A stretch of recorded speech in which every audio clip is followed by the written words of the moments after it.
Morning First Alert Weather Show is brought to you by Sam Bernstein Law.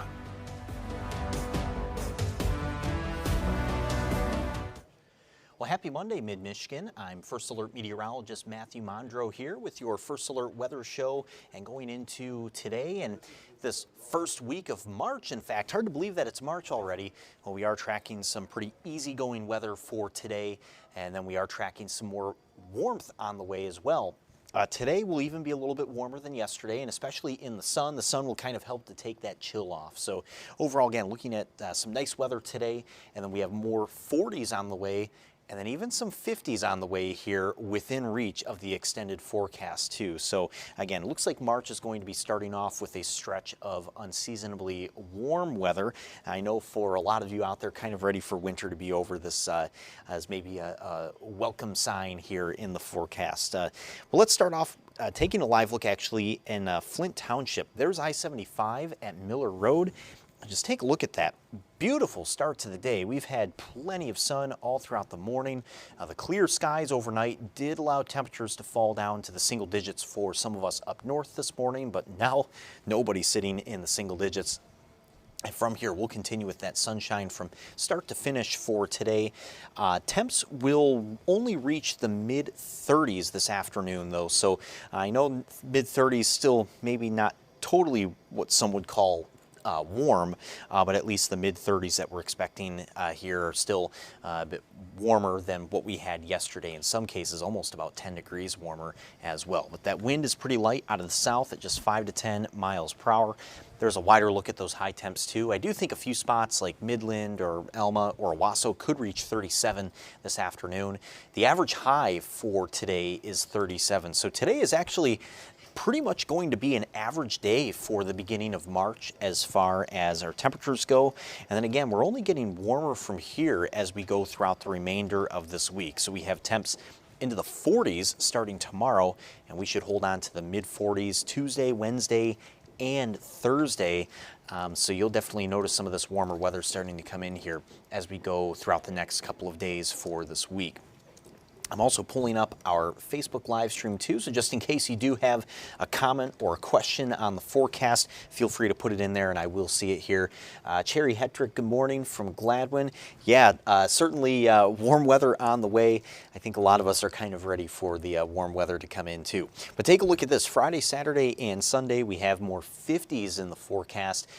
This has been a trend that's been holding on in our long-term data since last week, so now we're coming around to the time that long-term data was forecasting for, and you can definitely see that's still holding true in the forecast. So Friday, Saturday, and Sunday all should have temps in the range of about 53 to 57. So we'll call that essentially mid-50s as we go towards the end of the week. So definitely warm. Some of those temperatures almost 20 degrees above average for this time of year, but you can pretty much just kind of see that upward trend from here. And it really kind of says something too when the mid-30s today are actually going to be the coldest day of this entire week. Now for the rain chances, one thing you may notice here looking at the 7-day is tomorrow. We have just a mostly cloudy sky. We have a 10% chance for some showers there. If you happen to catch the forecast at any point throughout the weekend or even at the end of last week, you might have noticed how Tuesday was looking to be a pretty wet day. We had rain in the forecast, even a chance of wintry mix as well.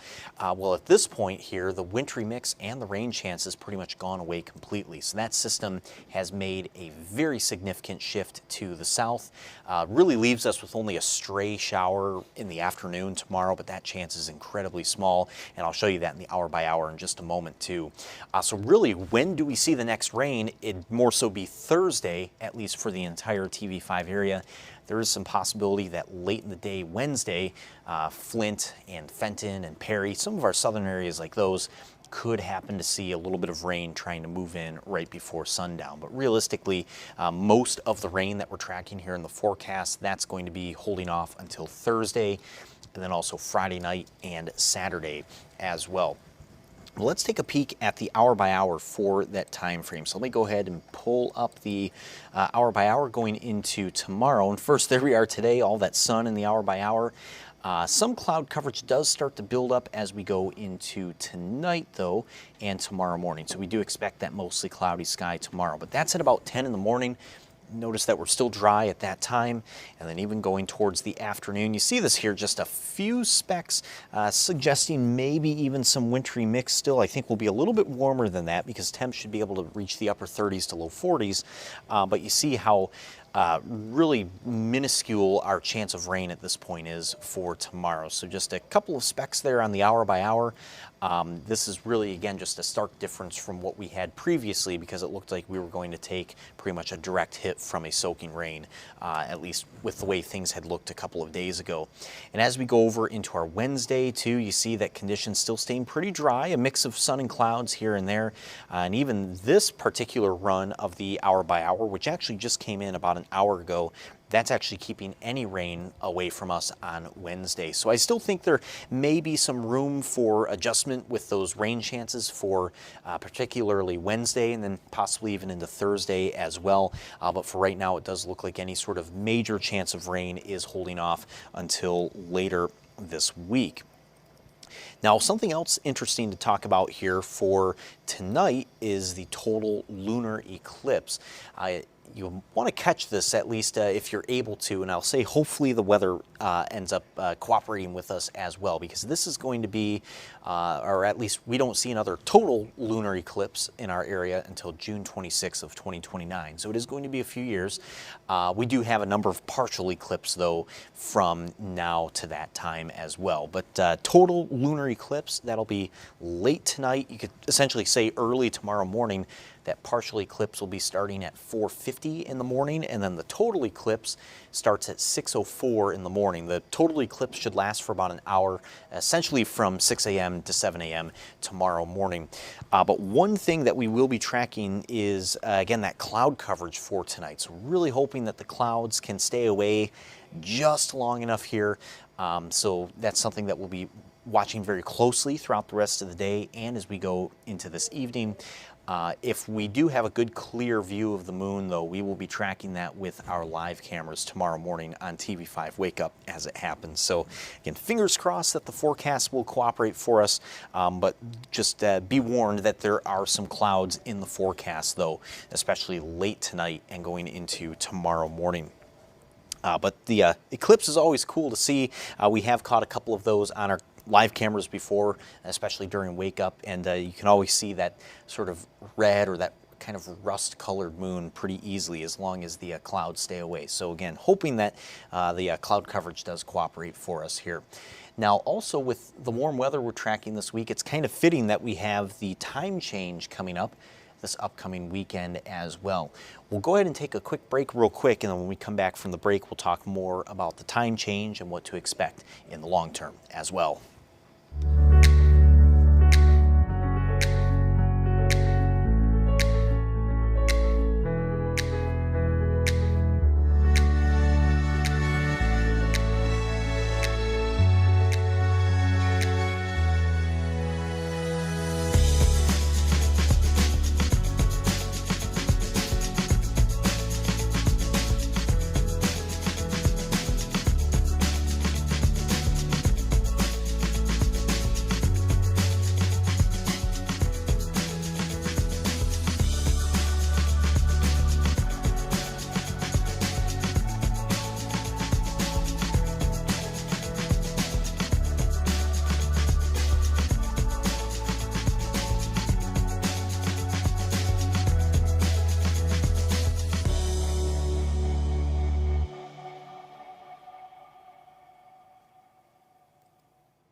All right, welcome back from the break. So looking ahead later this week, so we're less than a week away now from the time change. So daylight savings time starts this upcoming Saturday night or Sunday morning. So that's where we're going to spring forward 1 hour over the upcoming weekend, and that's going to, of course, alter some of those sunrise and sunset times.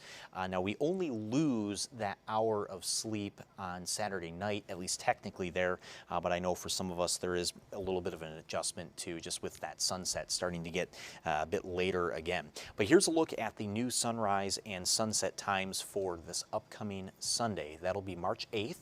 Our new sunrise will be 8 in the morning, so with the spring forward, of course, that does set the sunrise a little bit later, at least temporarily. But the new sunset this upcoming Sunday, that's going to be 7:33 in the evening. So with clear evenings, that does mean twilight basically takes us up to about 8 o'clock in the evening. You'll definitely notice that this upcoming Sunday too. And we do have just a partly cloudy sky in the forecast. Could even be mostly sunny on Sunday as well, so I think we'll really be able to take full advantage of that later sunset this upcoming Sunday. Just a couple of cool statistics for you as well. Right now we're gaining almost 3 minutes of daylight every single day. Technically it's about 2 minutes and 56 or 2 minutes and 57 seconds. So we're technically just a few seconds shy of 3 minutes, but for all intents and purposes, we can call it gaining 3 minutes of daylight every single day as of right now. So with that sunrise going back to 8 a.m. this upcoming Sunday with the time change, it will take about a month for us to see the sunrise returning to the time that it currently is now. So right now our sunrise is just a little bit after 7. Technically this morning it was 7:10 a.m. The next time we see the sunrise at 7:10 a.m. will be on April 5th. So again, it takes about a month for us to get that earlier sunrise back, just as we keep gaining more daylight every single day. But by that point, so about a month from now on April 5th, the sunset by then will be 8:07 in the evening. So we're really just only, again, gaining more daylight from here as we go over the next month. And this is that time of year too where we really start to see the largest change in daylight every single day. The 3-minute change, that's really about our maximum that we see at any point during the year, or the maximum rate of change. But from here, really, again, it's going to start feeling like, especially after the time change, it'll start feeling like March, and you could kind of say the springtime too. That's really going to be taking off here. Usually always feels pretty quick, especially after the time change. And speaking of spring too, and again, some of these temperatures, we were mentioning this before the break, we do have more 40s and then even more 50s in the forecast coming up. The long-range temperature outlook, even going into next week, this goes all the way up to March 11th, still shows a pretty good chance for above normal temps. So I would say this pretty much easily means temps in the 40s, but possibly still, especially on some sunnier days or when the wind works out, some days where temps are getting into the 50s as well. So again, just looking warmer as we go throughout this week. The better chances of rain will be holding off until later this week, Thursday, and then Friday night. And then of course we do just have this warm weather as we go throughout the week as well. Seeing Dawn commenting here too, good, let's wash away the dirt and snow from my car. Yeah, certainly with the rain chances that we have coming up later this week. And I'll show you that again. Thursday I think is going to be really a good day where we just kind of see a lot of the roads being rinsed off by that rainfall. And then also as we start off the weekend. Well, that's all we have for you in your First Alert Weather Show for this morning. Be sure to tune in to First Alert meteorologist Diane Phillips. She'll be right on air on TV5 at noon today with another look at the forecast and another look at our conditions for tonight for that total lunar eclipse. And she'll also have another First Alert Weather Show coming up at 2 o'clock this afternoon on all of these same live stream channels. So be sure to tune in. But in the meantime, hope that the rest of your Monday morning is great, and really soak in the sunshine as well.